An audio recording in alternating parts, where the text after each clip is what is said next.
Vamos a ver, esta clase siempre me ha apasionado porque es una clase que nos permite conocer los distintos puntos de vista de cómo se ha construido la respuesta a una pregunta de que es cómo somos, cómo construimos nuestra realidad, cómo somos a partir de un contexto, a partir de una forma de ser, a partir de unos rasgos, a partir de ciertas características que nos definen como individuos. Desde la filosofía siempre se ha planteado qué es el hombre y qué lo define y qué lo determina.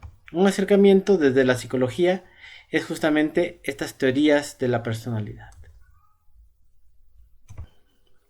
Antes de empezar, es bueno recordar que hayan revisado el programa La Materia, el programa de las actividades que vamos a ir realizando y recordarle la importancia que tiene de que cumplan en el tiempo establecido cada una de las consignas o tareas o los foros. Asimismo, que vayan contestando los exámenes porque van a tener un tiempo determinado. Ese tiempo pues dependerá de cada uno del ciclo de la materia. Hay algunas clases que ocuparemos una semana y hay algunas clases que ocuparemos 2 semanas para poder ver el aspecto teórico que nos presentan los autores. Y cualquier duda estoy en mi correo joserroca@ugto.mx. Ahora sí, continuando con el tema de las teorías de la personalidad, esta es la clase introductoria y nos hace preguntarnos algunas cosas, como son ¿por qué las personas se comportan de una manera determinada? ¿Por qué es que alguien elige ser de una manera y otros eligen ser de otra manera? Hay un cuento que siempre me ha gustado, que relatan en el Medio Oriente, que dicen que habían dos personas que de jóvenes habían sido separadas. Uno se vuelve un asesino, un asaltante, y un día lo agarran después de haber hecho muchas fechorías, muchas maldades, y ya en la cárcel llega un reportero y le pregunta que por qué era así como él era. Y él contesta, tuve un padre que me trató mal, me abandonó cuando yo era niño pequeño y después pues tuve muchas adversidades. Curiosamente, este reportero se dio cuenta que justo el gobernador de ese lugar era el hermano de ese ladrón. Y le fue a preguntar, oye, ¿y tú por qué eres como eres? Porque era el gobernador y era reconocido como un hombre bueno, como alguien que ayudaba a la sociedad. Y él le dijo, mira, yo tuve un padre que me maltrató de pequeño, que me abandonó, y yo escogí ser de esta manera para no parecerme a ese padre que tuve en la infancia. Eso responde de que ante la misma situación, dos personas que son cercanas responden de una manera distinta. Y así somos todos nosotros, familiares, cercanos, hermanos, inclusive gemelos, que tienen la misma experiencia, desarrollan personalidades distintas. Aunque hay también teorías biológicas que plantean que hay una gran similitud en la respuesta. Hay gemelos, por ejemplo, que toman un vaso para tomar cerveza o café de la misma manera, o hay gemelos que han sido separados y que luego se encuentran en la vida adulta y tienen esposas con el mismo nombre. Todas estas curiosidades nos hacen pensar qué es lo que nos determina nuestra personalidad. ¿Es una elección o es una determinación? ¿Es la genética? ¿Es lo social? ¿Es las experiencias de vida? ¿A qué se deben estas semejanzas y estas diferencias en los individuos? Hoy es sabido, por ejemplo, que los genes determinan tu actitud muchas veces ante la vida. Hay muchos genes asociados a la depresión. Si tienes ese gen, eres más proclive a tener depresión. O si no tienes ese gen, eres más proclive a no tener la depresión. Igual que el optimismo, si tú tienes el gen del optimismo, pues vas a tender en la vida a ver las cosas de una manera positiva. Entonces, en la biología, em, ¿qué es? Y hago el zoom para que podamos leerlo. ¿Qué es lo que lleva a la gente a mostrar comportamientos previsibles? Pese a que una persona triste o enojada crea que es su sello particular, pues cuando ya alguien lo conoce, pues ya sabe cómo responde ante ciertos estímulos. Hay gente que dice, no te le acerques porque se va a enojar. O no le digas, no le hables de esta manera, porque sabes que se va a poner triste o va a ser sensible. Y estas diferencias siempre nos preguntamos a qué se debe. Esta materia por eso nos enriquece, porque es la puerta de entrada al conocimiento de la psicopatología. Es la puerta de entrada al conocimiento de la psicodinamia, a las terapias que hay de distintas corrientes. Y para entender esas corrientes que dan respuesta terapéutica, pues tenemos primero que conocer qué es lo que dicen con respecto al hombre y cómo se construye. Y bueno, está el tema de las fuerzas inconscientes o conscientes. El hombre es a partir de los grandes arquetipos colectivos, es a partir de la influencia del ambiente, es a partir del consciente. Yo digo, quiero bajar de peso y puedo bajar de peso, o yo quiero ser feliz y puedo hacerlo si me determino, o no, hay cosas que tengo que trabajar inconscientemente. Es la combinación de ambos elementos que provoca un trastorno mental. Son preguntas que están definidas, por ejemplo, en el DSM-5 con unas características diagnósticas, pero no nos responden por qué algunos desarrollan alucinaciones y otros no, porque hay gente que tiene un delirio y otros no, aunque sean cercanos. Y seguimos con las preguntas, lo biológico, lo psicológico, lo cultural, lo social. ¿Por qué?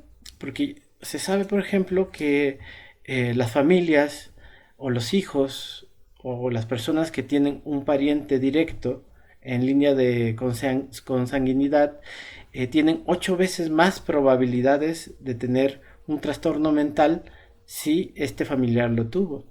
Por ejemplo, en la esquizofrenia o por ejemplo en la psicosis. Y si tus dos padres tuvieron esquizofrenia o tus dos padres eran deprimidos, pues tienes entre un 20 hasta un 80% más de probabilidades de serlo. Como otros factores genéticos como la vista, la diabetes. No quiere decir que a todos van a desarrollarlo, pero tienes una mayor tendencia. Entonces, ¿qué lo determina? ¿La herencia o el entorno? Todas estas preguntas van a ser contestadas de forma distinta por diferentes autores. Y es lo que vamos a ver a lo largo de esta materia. Para eso primero tendríamos que definir qué es la personalidad. Y si los seres humanos somos singulares, no somos los únicos seres o animales que presentan características individuales, como puede ser los perros, los gatos, los delfines, que tienen características individuales, pero lo que pasa con los seres humanos es que es sorprendente la manera que cambiamos de un lugar a otro, y las variables de individualidad nos hacen pues ser casos únicos, extraordinarios. Entonces, siguiendo con la idea, ¿qué es la personalidad? Primero tendríamos que recordar que personalidad viene del latín personare o personae, que era una máscara. Personalidad significa máscara, porque en la antigua Grecia y en Roma se ponían esta máscara para actuar, y estas máscaras hacían ruidos específicos. Y entonces cuando querías explicar que eras o que estabas triste, te ponías la máscara de triste. Si tú estabas enojado, te ponías una máscara furiosa. Y todo esto conformaba nuestra personalidad, o lo que suena a través de, es lo que significa. Porque la máscara hacían las voces y se iban transformando los actores, que a veces eran pocos y tenían que hacer muchos papeles. En esa época, por ejemplo, solo actuaban hombres y pues tenían que hacer voces femeninas, voces de ancianos, voces de jóvenes. Y esta máscara permitía darle un tono particular. Y entonces podríamos decir que la personalidad es un patrón de rasgos relativamente permanentes y de características singulares que confieren coherencia e individualidad al comportamiento de una persona, como dice nuestra diapositiva. Uno de los consensos que hay para definir a la personalidad es la teoría de los rasgos, que ustedes conocerán a lo mejor algunas pruebas que miden el rasgo o el estado. ¿De qué? Por ejemplo, la prueba de ansiedad, rasgo-estado, lo que te dice es, estado es, ¿has estado tú ansioso en las últimas semanas? Y rasgo es, tú eres una persona que permanentemente tienes el rasgo de la ansiedad. Es parte de tu personalidad. Es decir, que el rasgo es lo que construye o lo que contribuye a las diferencias individuales. Y comúnmente se entienden como rasgos individuales, pero también hay rasgos colectivos. Todos hemos visto algunos de las tribus maori, por ejemplo, en Nueva Zelanda, que tienen estas costumbres de presentarse ante un combate o ante un saludo, como una señal de reverencia, con una canción que es el haka, que es una canción fuerte, con una energía combativa, y que es muy bonito, es un rasgo cultural que está dentro de las características individuales, porque también responden a ellos. Y bueno, el otro elemento es las características. Las características son completamente personales, individuales, y son atributos del temperamento, del aspecto físico y de la inteligencia. Entonces, la personalidad engloba todos los rasgos o características relativamente permanentes. Los dos son los que nos constituyen como persona, es lo que nos constituyen y nos determinan la conducta. En ciencia, las teorías son herramientas. ¿Qué son las teorías? Esa es la pregunta. No aparece el encabezado, pero debería decir teorías. Entonces, una teoría son herramientas que se utilizan para generar investigación y organizar las observaciones. Es un lente que nos ponemos. Una teoría es una manera de ver al mundo. Si yo me pongo unos lentes color azul, pues todo el mundo lo voy a ver azul. Si yo me pongo unos lentes color rojo, todo el mundo lo va a ver color rojo. Y así sucesivamente con los colores. ¿Qué son las teorías con respecto a la personalidad? Las teorías son maneras de ver, de enfocar, de organizar. Y si estos lentes tienen unas figuras geométricas, pues también nos van a dar respuesta a una manera particular de ver el mundo. Entonces, las teorías son herramientas que construyen la realidad y que generan investigación para decir, bueno, si yo me pongo los lentes azules, ¿puedo ver las cosas como son o no? Y otras teorías, otras características de las teorías es que tenemos que tener muy en cuenta que se tienen que separar de otras ciencias como la filosofía, sobre todo como hoy se entiende la filosofía, porque si pensamos a la filosofía como la madre de todas las ciencias y que es buscar la verdad, entonces sí deberíamos ser como la filosofía, pero si pensamos en la filosofía como una especulación, como dar las opiniones, como hoy se entiende en muchos casos la filosofía, de manera coloquial, pues entonces no, tenemos que separar esas teorías, porque no son solamente supuestos. Tampoco tenemos que separarlo también de la especulación. La especulación es decir, pues lo dijo mi vecina, pues hay una teoría conspiracionista y entonces seguramente tenemos genes de los ovnis. Pues esas son especulaciones que no tienen ninguna base científica. Y bueno, ¿cuál es la diferencia entre una teoría y una hipótesis? Que en el caso de la teoría ha sido comprobada.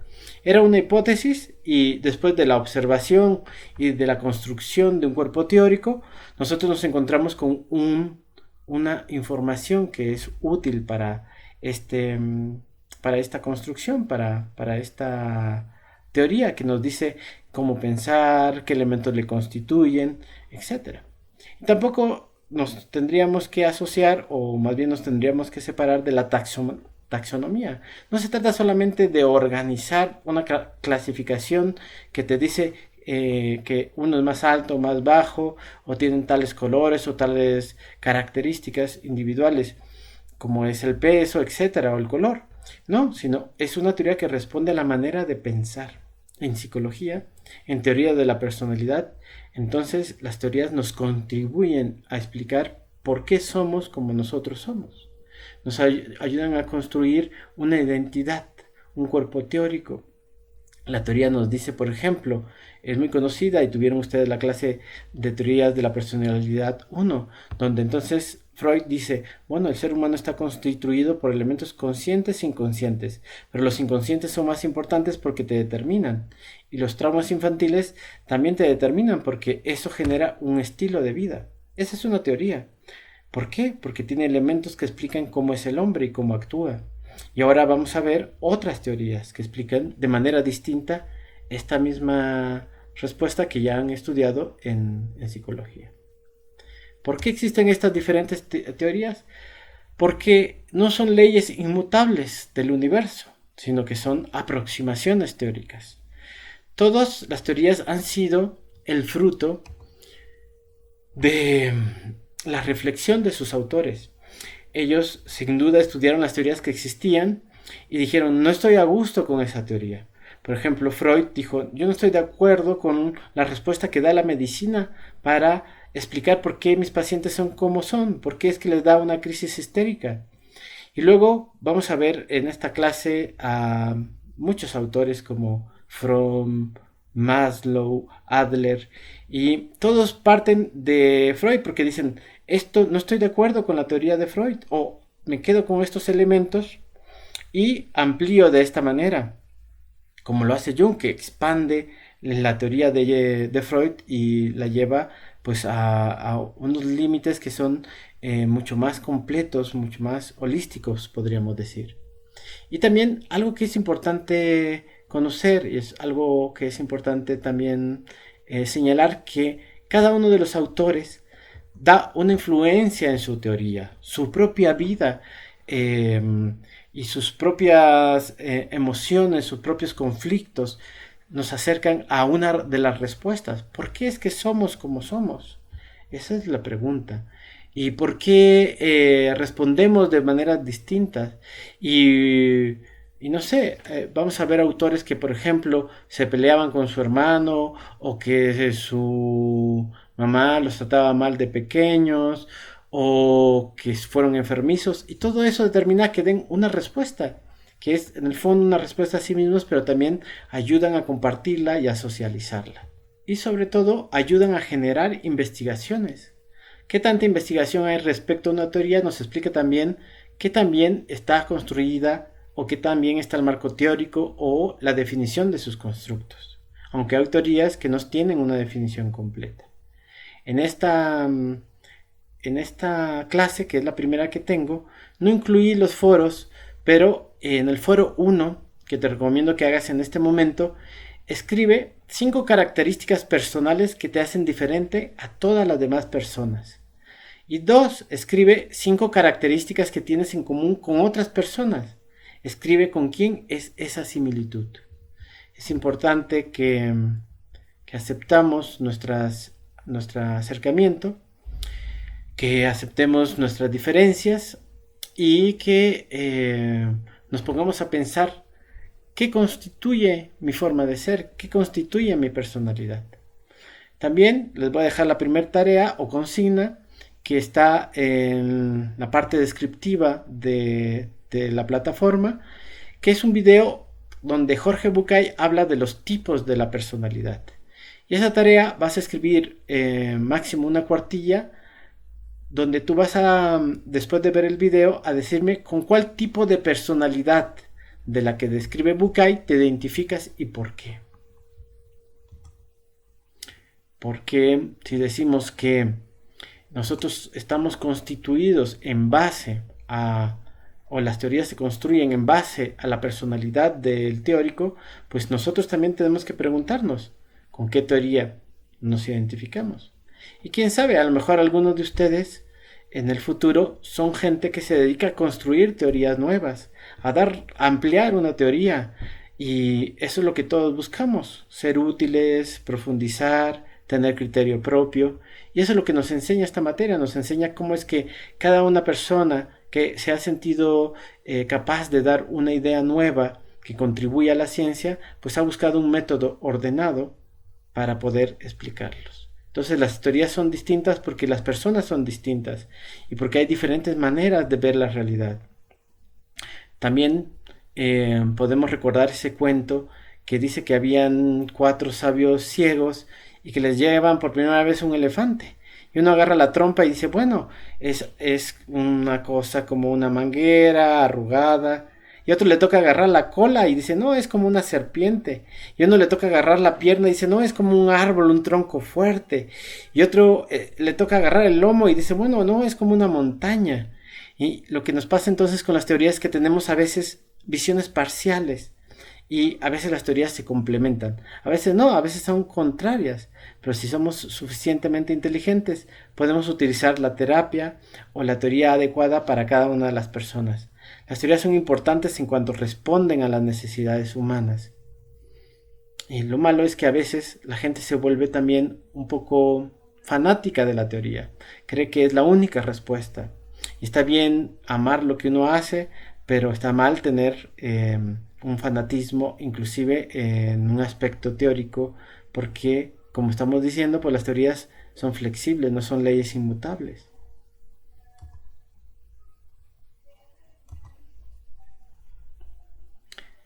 Las personalidades, decíamos, de los teóricos, pues modelan su teoría. No es el único elemento, y un buen teórico no se deja influenciar solamente por lo que le pasó en la vida. Y podríamos decir que la verdadera utilidad del producto se da con la independencia de este proceso. Cuando sí parten de lo que son, pero responden en base a la realidad, a la demostración, al desarrollo científico. ¿Por qué o cuál es la utilidad de una teoría? La utilidad de una teoría podemos considerarla en base a la opinión del libro que tenemos de referencia a 6 criterios. Uno es, ¿genera investigación? Si no genera investigación, pues a lo mejor pues es fuera de época, no es completa, no se definió claramente el constructo. ¿Es refutable? Es muy importante que pueda ser refutable, que digan, en esto no funciona. Porque en la medida que se va definiendo y en la medida que van diciendo en qué sí y en qué no, pues se vuelve más fuerte. ¿Organiza y explica el conocimiento o es un poco ambiguo? Da una cosmovisión, pero no enseña cómo es que se da el funcionamiento del cuerpo psicológico, el cuerpo psíquico. ¿Sugiere soluciones prácticas o se queda en la especulación? Como decíamos, por eso nos separamos de la filosofía especulativa o nos separamos de las ideas que simplemente se dan en un café, porque entonces es un divague, es algo que no está organizado, no es algo que se publica, y de ahí la importancia de que las teorías y la ciencia se vaya difundiendo en foros, congresos, libros, artículos. ¿Tiene coherencia interna? ¿Eso qué significa? Pues de que no en un momento digas una cosa y luego otra. Aunque ejemplo de teóricos que han cambiado su punto de vista y han construido diferentes teorías, pues lo tenemos en Freud, que ustedes vieron todo el semestre pasado, porque entonces da primero el primer tópico, luego el segundo tópico. Está hablando de lo mismo, pero está diciéndole que esto no es exactamente así como él lo planteaba en un principio. Se vale evolucionar, sí, pero cuando hay muchas contradicciones y no hay una estructura clara, pues uno se pierde, no puede utilizar la teoría para poder acercarse a respuestas humanas.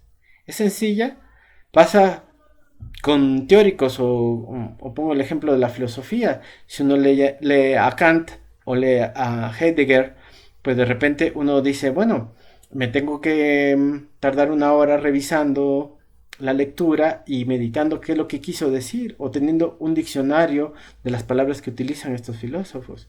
O lo mismo nos pasa con algunos psicólogos que son enciclopedistas, sabían tanto que, por ejemplo, hay algunos autores que escriben en latín y no le ponen la traducción, pensando que todos leemos latín, o escriben frases en francés o en otros idiomas y tenemos que ir al diccionario para poder entenderlos. Entonces, ¿qué hemos visto? Que la teoría le da sentido a los datos, que se tiene que hacer una investigación y que esta investigación hace que desde la teoría se planteen hipótesis y la investigación nos sirve para construir esta teoría y se retroalimenta en este circuito de manera permanente. Más información, más teoría, más hipótesis. Sin hipótesis, sin comprobación, no hay teoría. Se tiene que ir avanzando. ¿Y cuáles son los elementos entonces que constituyen esta teoría? Una teoría adecuada tiene una investigación descriptiva y genera también teoría que correlaciona variables o que comprueba las hipótesis. Porque, así como decía yo hace un momento, ¿qué es lo que hace Freud? Pues experimentó primero con la hipnosis y dijo no funcionó, y luego utilizó la asociación dirigida y luego hizo la asociación libre. ¿Por qué? Porque él fue comprobando la hipótesis. Dijo, ¿esto funciona o no funciona? Lo voy a probar con mis pacientes. Y cuando vio que no funcionaba, en el caso de la hipnosis, me imagino que lo vieron la clase pasada, pero a la gente que tenía parálisis de un brazo, lo hipnotizaba y aunque estaba así entumido, se relajaba con la hipnosis. Pero a la semana siguiente se entumía el otro brazo. Y decía, ¿por qué pasa eso? Hay una fuerza atrás de todo que hace que quite un síntoma y aparece otro síntoma. Y entonces es válida la comprobación de las hipótesis porque nos permiten profundizar. Describen el fenómeno. Una teoría nos sirve y se construye a partir de la posibilidad de ser confirmada. En los artículos científicos, en psicología, siempre hay una parte de método. El método consiste en explicar cómo fue realizado, porque la idea es de que otra persona pueda hacer o repetir tu investigación, aunque no seas tú mismo. Si una teoría es vaga e imprecisa, pues no es comprobable y pierde su utilidad. Y cuando, como les decía, uno refuta una teoría, no quiere decir que es falsa. Es una invitación a descartar o modificar los planteamientos de la misma teoría. Y vuelvo a Freud porque Freud es un ejemplo de confianza, de fuerza, de construcción epistemológica, porque él logra separar la medicina de la psicología y hace un cuerpo completo donde explica cómo es que funciona el ser humano. Y él refutó su propia teoría. Él se cuestionaba con respecto a sí mismo si era lo correcto. Una teoría útil también debe ser capaz de organizar los datos y que sean compatibles entre sí. Si da conclusiones falsas, pues fácilmente será desechada o nadie más la va a seguir. Y ya que he elegido el ejemplo de Freud, pues nos encontramos con alguien que escribió un libro completo, como en el caso del hombre de las ratas, donde dice, yo no puedo responder por qué esta persona se comporta de esta manera. Con mi teoría no puedo responderlo. Pero hay otras gentes que han tomado esto, como hizo Jung, por ejemplo, que escribe un libro que se llama La respuesta a Hobbes, que es uno de los casos, que da respuesta a uno de los casos que Freud no pudo concluir. Y él dice, bueno, de esta manera podemos nosotros contestar. Y no es un pleito, es una ampliación de la conciencia. Es algo que nos permite entender con mayor profundidad el conocimiento. Entonces necesitamos ese marco legible, ese marco teórico, ese marco epistemológico. ¿Y qué es la epistemología? La epistemología es la manera en cómo se construye verdad en la ciencia. Y eso varía a veces por la cultura, por la sociedad o por la ciencia. Nosotros en psicología, partiendo del modelo freudiano, pues comenzamos con el modelo de casos únicos. Hoy se llama psicología basada en evidencias. O sea, tú demuestras que para esta persona con estas características funciona. Pero también es muy criticada porque no se puede generalizar la información con un caso único. Necesitamos ver que con un grupo de personas se aplica un grupo o la misma técnica y se da la misma respuesta. Y es así la epistemología, como en la medicina. Tenemos un medicamento, lo probamos para las personas que tienen una enfermedad y si responde, pues decimos que es eficaz. ¿Y qué hace la ciencia, por ejemplo, con los antidepresivos, la medicina? Lo que dice es, bueno, sirve para el 60%. Y esa es la tasa de efectividad de la mayoría de los antidepresivos. Pero al 40% no le es eficaz. Sin embargo, teorías psicológicas, estamos casi al nivel de placebo. Hay teorías psicológicas que tienen un nivel de eficacia del 20%. ¿Qué quiere decir? Que 10 personas que acuden, solamente 2 logran curar o resolver sus conflictos. Entonces, ¿qué es lo que nos hace construir un modelo teórico que sea capaz de responder a las necesidades humanas? Pues una buena teoría. Partimos de la teoría de la personalidad, pero hay teorías también con respecto a la curación, al tratamiento.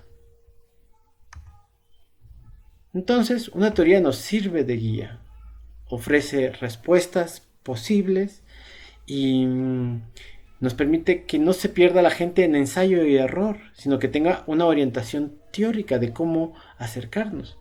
Y así como hay en teorías psicológicas, pues también hay teorías que tienen que ver con la educación. Y una forma de medir la coherencia es coherencia interna, que es coherencia consigo mismo y con otras teorías que sean similares. Si yo digo que estoy midiendo el miedo, pues y hice una teoría o hice una prueba, pues tengo que ver que esa teoría o esa prueba da resultados similares a las otras pruebas. No idénticos, ¿sí? Porque son distintas, pero tienen una cierta concordancia. Y para eso necesitamos un lenguaje que sea congruente, que emplee conceptos y términos, que lo defina de manera operacional. Como vamos a ver a lo largo de esta materia, nos vamos a dar cuenta que justamente muchos de los teóricos les falta esa definición operacional, la manera correcta de medir lo que ellos mismos están diciendo. Y eso no nos permite, si no lo definimos de una manera concreta, operacional, pues hacer medidas que puedan tener una conducta mensurable, como dice la diapositiva. Si no lo puedo medir, no lo puedo curar. Si no puedo saber qué es, no lo puedo curar, no puedo entenderlo. Y entonces nos encontramos con que debemos usar la ley de la simplicidad. Teorías simples con conceptos claros que van a construir pues una teoría que se puede generalizar, ampliar, refutar y que explica el comportamiento humano en su totalidad o en su parcialidad. Los psicólogos, como cualquier otro científico, necesitan ser sistemáticos, asegurarse de que sus predicciones son coherentes y exactas. Para mejorar entonces la predicción necesitamos hacer evaluaciones y necesitamos crear instrumentos. Muchas de las teorías que han avanzado y crecido es porque desarrollaron instrumentos para medir lo que cada uno de los teóricos estaba planteando. Otra de las características es que sea confiable. Imagínense ustedes que utilizan un termómetro, ahora que estamos en época de COVID, que no sirve, o sea que a veces mide, a la misma persona le mides y mide 36 grados, luego 38 grados, luego 34 grados. No es un instrumento confiable, no es fiable, o sea, no nos podemos fiar de ese instrumento. Entonces la teoría y los instrumentos tienen que ser confiables, tienen que tener esa capacidad. Los test de personalidad entonces tienen que tener esta validez o esta exactitud. ¿Y qué es la validez? Ya lo han visto a lo mejor en algunas clases como medición y pruebas psicológicas, que es la capacidad de un instrumento para medir lo que dice que quiere medir. Imagínense que uso otra vez el termómetro y infrarrojo y en vez de darme los grados centígrados me dice la estatura, pues no está midiendo lo que yo quiero medir y entonces no funciona. Así, de la misma manera, podemos ver que un elemento importante es la validez de constructo y la validez de predicción. ¿Cuál es la validez de constructo? Que si yo estoy haciendo una teoría nueva, si yo estoy construyendo una respuesta nueva, pues tengo que tratar de especificar y ser lo más claro posible. Puedo compartirles que algunas de nuestras investigaciones hechos con colaboradores dentro del mismo departamento y con alumnos ha sido la elaboración de una prueba psicológica que mide los tipos de personalidad de Jung. ¿Y qué encontramos? que en la población mexicana hay algunas similitudes, 4 de ellos, pero además planteamos 10 nuevos tipos psicológicos. Entonces nosotros necesitamos validar ese constructo, decir qué lo encontramos, cómo lo construimos, cómo lo medimos, cómo es que se comporta la población mexicana, como para decir que ese es el tipo psicológico mexicano. Y a lo mejor en algún momento eh, podemos platicar de qué es esta prueba y cómo funciona y qué es lo que mide. También, hablando de la validez de constructo, lo mencionaba yo hace un momento, hay 3 tipos de validez. Una es la convergente, que es la que decía yo que se relaciona con otras pruebas. La divergente, es decir, que si yo lo comparo con la personalidad, con una prueba que mide el miedo, pues me salen resultados distintos porque son cosas distintas. Y la diferencia o la validez discriminante, que sirve para diferenciar entre los grupos que se sabe que son distintos. Entonces yo digo, hay unas personas que son introvertidas y extrovertidas, que es lo que plantea Jung. Este instrumento sirve para diferenciarlos, para decir, este es el grupo de los introvertidos, esto es el grupo de los extrovertidos. ¿Es capaz de hacer esa diferencia? Entonces tengo que tener claro el concepto y tengo que además definir todos estos tipos de validez o de valideces para que yo pueda lanzar una teoría, escribir un libro. Y es lo que nosotros hicimos con el libro que hemos publicado con respecto a esta prueba. Y luego, otro elemento que es importante es la validez de la predicción. ¿Es capaz de predecir el comportamiento? ¿Es capaz de predecir una conducta? Es como ver a lo lejos. Si yo mido esta prueba y la utilizo, por ejemplo, para recursos humanos, ¿me va a decir qué tipo de persona es útil para el trabajo que yo busco? Y bueno, para finalizar, todas las teorías las vamos a evaluar con este esquema que la vamos a llamar humanidad, que es la teoría usa el determinismo frente a la libertad de elección. Por ejemplo, Freud dice que existe el determinismo, te determina tus experiencias infantiles traumáticas. Y hay quien dice que no, como Maslow o Fromm, dice no, tú tienes la libertad de escribir, de decidir, y no te determina lo que te haya pasado en un momento de tu vida, sino te determina lo que tú quieres. Y así también es pesimista o optimista. Es oscura, es traumática o es positiva. Ahora está la psicología positiva, que es claramente optimista, o el pesimismo del modelo freudiano, porque pues todos somos neuróticos y lo que podemos hacer es medianamente o concluir la terapia cuando tienes una capacidad de trabajar y de sentir placer, muy supeditado a la parte biológica. Siendo médico era lógico. ¿Es causal? ¿Viene de una causa toda la explicación de la teoría o es teleológica, va hacia el futuro? ¿Tiene que ver lo consciente o lo inconsciente? De eso hablaremos más, por ejemplo, con Jung. Pero yo creo que es una combinación de ambos elementos. ¿Están los factores biológicos o están los factores sociales?